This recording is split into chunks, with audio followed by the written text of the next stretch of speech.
You know that feeling when the silence isn't empty. It's listening? I used to think it was just a dramatic way to describe being alone at night. But after what I'm about to tell you, I don't think silence is empty at all. I think it's crowded.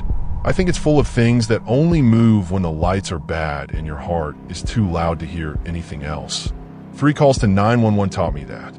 3 different nights when I picked up a phone and tried to explain the impossible to a stranger who could only hear my breath and my fear and the scraps of detail I could push through a throat that didn't want to work. I'm not asking you to believe me. Belief doesn't change what happened. I just want you to remember the way a room feels when the temperature drops for no reason, or the way a hallway looks longer when you're being watched, or the way a clock can stick on 1 minute and you don't know why, except you do, and you don't want to say it. If you hear your own breath while I talk, that's normal. If you catch yourself looking at the nearest door or window, that's normal too. The first call started with a lie, technically a trespass. I always hated camping. Dirt, bugs, waking up with my arm asleep and my neck feeling like a bent hanger. My dad loved it, so we went every summer. When I finally talked him into letting me bring a friend, I chose Charles, who could tie knots in the dark and light a stove with 2 sparks. He made it bearable. That trip, the booking got messed up and we ended up next to this strange, overbuilt campground with lights, paved paths, and across a chain-link fence, an old amusement park. The kind with a Ferris wheel that looks like a skeleton and a coaster that sounds like a groan even when it isn't moving. It was after midnight when we went in. I'm not proud of it, but curiosity has a mean voice and it talks you into things. The fence was easy. A quick boost, and we were over, moving between cotton candy booths and dark game stalls, crouching whenever we heard the soft whir of a security card. It felt like a stealth video game until we stood at the base of the coaster and looked up. There were maintenance stairs going all the way to the top, a ladder bolted into the spine of the ride. And we climbed because we were 17 and stupid, and because the night air up there tasted cleaner than it did on the ground. The park made sense from that height. It looked like a diagram. The snack shacks were squares. The lights were rare and far apart. The Ferris wheel was a single letter drawn on the sky. We took 1 photo, just 1, because even in that rush we knew a flash could give us away.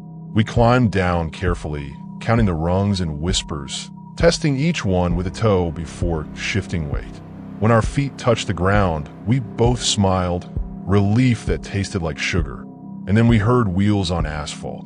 We ducked behind a snack shack, pressed flat into a stale-smelling corner where the air was syrupy with old oil and cotton candy dust. The guard went by. We almost laughed. That's when I saw movement across the alley, a shape breaking the dark in a way shadows don't. At first, I thought it was a trick of the light. Then Charles put his hand on my arm and pointed, and I saw it clearly. Someone else was crouched behind a trash can, watching the guard just like us. He wasn't a kid. He wasn't a guard. He waited until the cart passed, then sprinted through a patch of light, and in that instant I saw him. Shirt torn, skin smeared, eyes wider than the rest of his face, and a dark, wet mask across his mouth and cheeks. Maybe you've seen blood in a bright room. It's red. It dries brown, in bad light, on skin from that distance.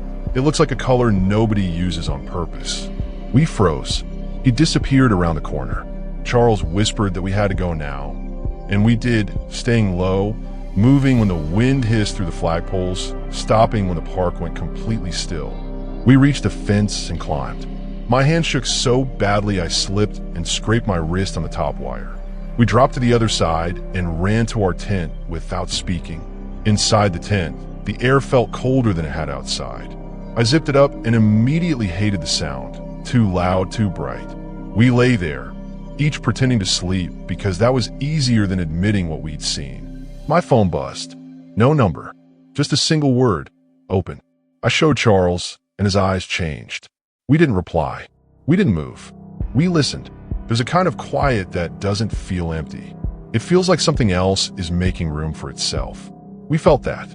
Feet dragged past our tent. Uneven, a rhythm you only hear when someone is injured or doesn't know how to walk anymore.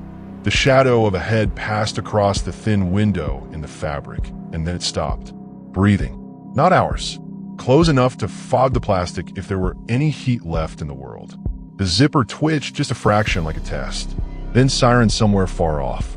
The sound seemed to push the night back a little, but not enough. I looked down at my phone to call 911, and the screen was on. The time said 3:17. It stuck there no matter what I tapped. In the morning, we didn't talk about it. We ate, packed, pretended our hands weren't shaking. That's when a ranger walked the loop, telling everyone to evacuate. A man had been stabbed and killed at a lake a few miles away. Suspect at large. White male, late 30s, disheveled, possibly bleeding. If you see anything, say something, and if you don't, leave anyway. Charles and I looked at each other, and it was like a conversation without sound. We said nothing to anyone. Even now I know that was wrong. I still had the text on my phone, except I didn't. It was gone. The photo from the top of the coaster wasn't there either. I told myself we must have deleted it without thinking. I told myself a lot of things that day that I don't believe anymore. The second call was in a place where people pretend the world is safer because there are cameras and bright tile and schedules printed on posters.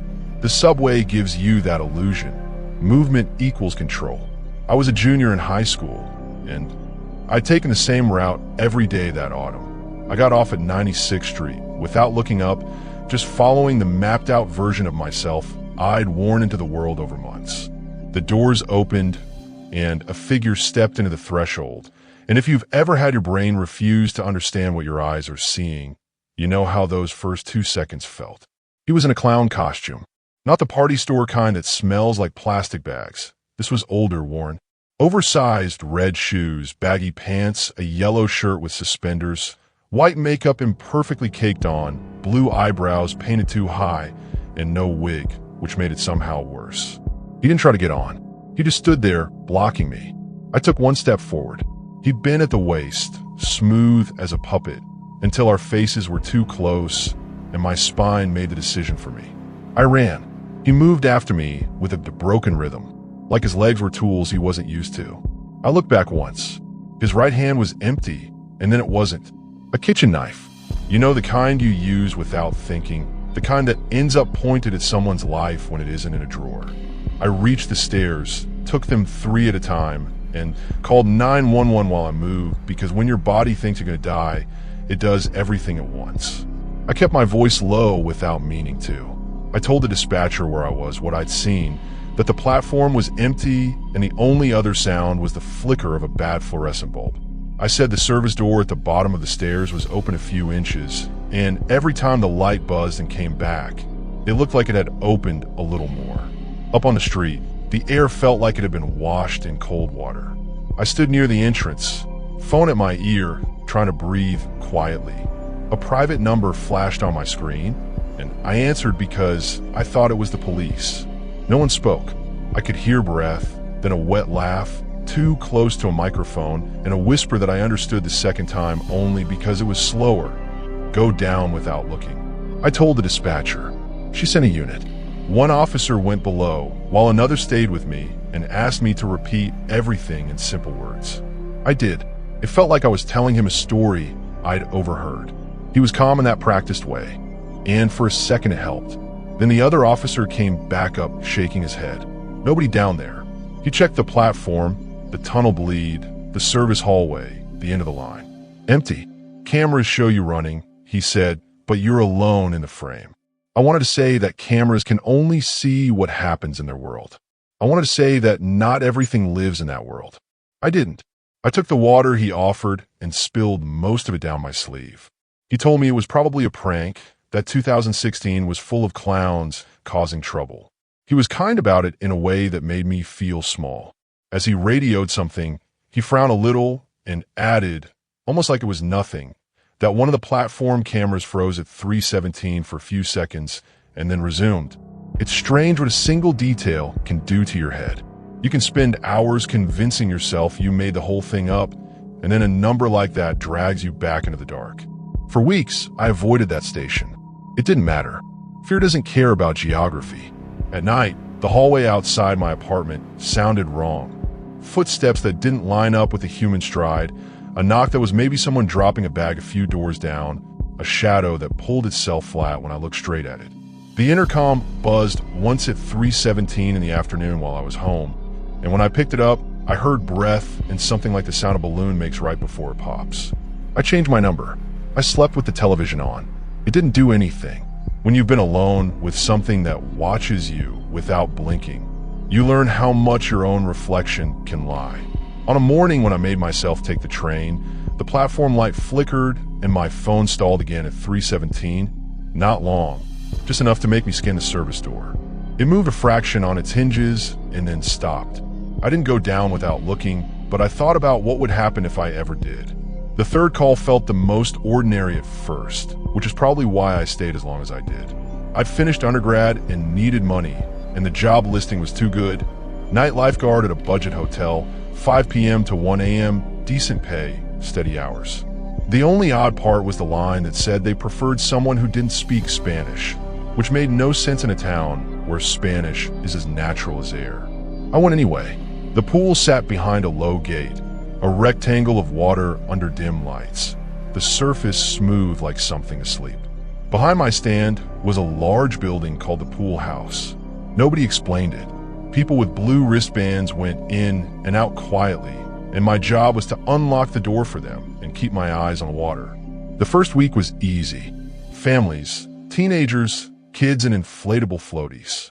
The second week was busier. More wristbands, more money, too much money. People handed me 20s for a $5 entry and waved off change, smiling like we were part of the same joke. I told myself it was just a hotel thing. I told myself a lot of things then, too. One afternoon, a man approached me and spoke in Spanish. He was friendly on the surface in the way you are when you're testing structure for weak spots. I pretended not to understand, and he laughed, and I laughed, and for 2 days everything seemed fine. Then he watched me a little too long while I took a call from my mother, who never spoke English to anyone. Afterward, he blocked my path back to the chair. The look on his face felt like a decision balancing on a scale. I told him I was practicing. He didn't answer. He didn't blink. He walked away, and I felt something in the air turn colder. That night, I used the wall phone by the towel closet and called 911. I said I needed to report activity I didn't understand, but that felt wrong. I said I was alone at a pool, while unregistered guests came and went from a locked building, that I'd been told to let them in if they wore a blue wristband, and that money changed hands in ways that didn't add up. The dispatcher asked if I was in immediate danger. I said I didn't know how to answer that, because it felt like the kind of danger that doesn't look like a knife until it does.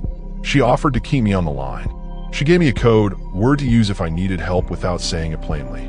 I picked window because there was a small one in the filter room that faced the pool, and the green numbers on the control panel next to it glowed in the dark like a tiny, unblinking eye. As the evening wore on, the chlorine smelled wrong, sweet in a way that made my tongue feel coated. The surface of the water rippled in the deep end when nobody was near it. I told myself the filter had kicked on. The pool house door opened and 3 men went in. One of them, the watcher, stopped and stared at me with a kind of soft smile that people put on when they want you to relax before they hurt you. A brown envelope appeared on the counter near my chair while my back was turned. I didn't touch it. A text came through from a number I didn't recognize, telling me to come an hour early the next day for a new opportunity. A kid drifted too far into the deep end, and I dove without thinking. When I brought him up, his father raised a plastic cup and said something in Spanish that people laughed at, as if laughter could make words clean. It was a toast to profit and to the lives they were going to ruin doing what they did. I felt the cold climb inside me in a way that had nothing to do with the pool. Later, in the quiet between filter cycles, I stepped toward the phone to check in with the dispatcher. The watcher stepped in front of me. He stood close enough that I could see a nick in his left eyebrow and the way his pupils didn't quite match. He asked in English this time how long I'd spoken Spanish. I told him I didn't. He tilted his head like he was curious about what I'd look like broken. I glanced past him through the little window into the filter room. The control panel showed the time and temperature. The time read 3:17. I don't know if you've ever felt a number watching you, but it's not a feeling you forget. My mouth was dry. I said clearly and casually that I needed to check the window, and I used the word like it was a normal thing. Nothing happened. He didn't move. The line in my head between safety and the opposite of it shimmered like heat above asphalt. He stepped back a fraction, and that was enough. I walked to the chair, picked up my bag, and when my shift ended, I left. I didn't go back. For months after, any van parked on my street felt like a threat. Messages came from new numbers. Come back. Everything fine. We need you. I blocked them all. A week later, the pool house burned in the night. No injuries, no official tenant listed in city records, as if the building had been a placeholder for something that never existed. The article said the fire started near the filter room. It happened at 3:17. There's nothing clever to say about that. It just sits on your tongue if you try to talk and makes the words taste wrong. 3 calls, 3 nights, 3 places where doors and windows didn't mean what they were supposed to. If you want an explanation, I don't have one that fits in a sentence. I could tell you that fear scrambles memory, that adrenaline makes cameras skip, that seconds don't always behave when electricity stutters through old wires. I could tell you I was young, that I trespassed, that I panicked, that I misread. I could tell you I lied after the first night by staying silent. All of that might be true and still not cover the way my skin knew when something was on the other side of the thin wall, or the way a voice you don't want to hear can speak directly into your ear from a number that doesn't exist, or the way a pool of perfectly still water can ripple when there's no wind and no child near the edge. People want the police reports. People want the footage. People want the parts that fit into a file. I wanted that too, until I learned that files often end with a line that says insufficient evidence, and maybe they're right, and maybe evidence isn't the only way to measure a night. If you're looking for a moral, it's small and mean and practical. Don't open what asks to be open from the other side of the thin barrier. Don't go down without looking when a voice you can't see tells you to. Don't take a job that asks you not to understand the people around you. Lock the zipper even if it feels silly. If you find a minute on your clock that won't move, don't wait in it. Move yourself, even if the numbers won't. And if you ever have to call 911 and try to tell a stranger what the dark looks like when it's moving, tell them everything that seems small, the smell, the temperature, the way the air sounds when it touches your ear. It won't help you make sense of it, but it will keep your voice steady while you wait. And sometimes that's the only thing that keeps you from opening the door. I don't camp anymore. I don't ride the subway at quiet hours unless I have to. I don't take night jobs where doors I'm not supposed to open sit behind me, with people moving through them on a schedule I can't see. I'm not asking you to live like that. I'm just saying that the world looks different when you've learned that silence isn't empty. If you're driving late and the road ahead has no lights and the sky is a flat, dark ceiling, think about the way a fence feels under your palms and the way a ladder rung sounds under your shoes, and whether that feeling in your stomach is a warning or just the wind. If you find yourself at the top of a stairwell and someone tells you to go down without looking, remember that some voices don't care what happens to you when you listen to them. If you find a room where money moves like water and names don't matter, ask yourself why someone would want you not to understand what they're saying. If you hear a clock tick at 3:17, don't prove anything to anyone. Walk away. I think someone is always waiting on the other end of a call like that, even after it ends. Maybe it's a person you can put cuffs on.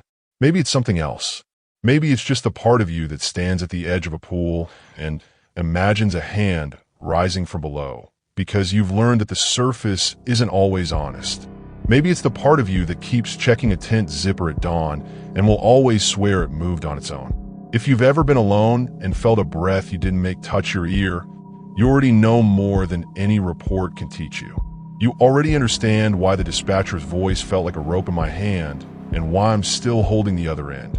And if you're hearing your own breath right now, if you're thinking about the closest door or the nearest window or the way your phone screen looks when it goes dark and wakes up to the wrong minute, that's all right. You don't have to believe me. Just remember how the silence feels when it's listening. And if you ever have to dial, talk until someone gets to you, even if the words sound small. Tell them what the air smells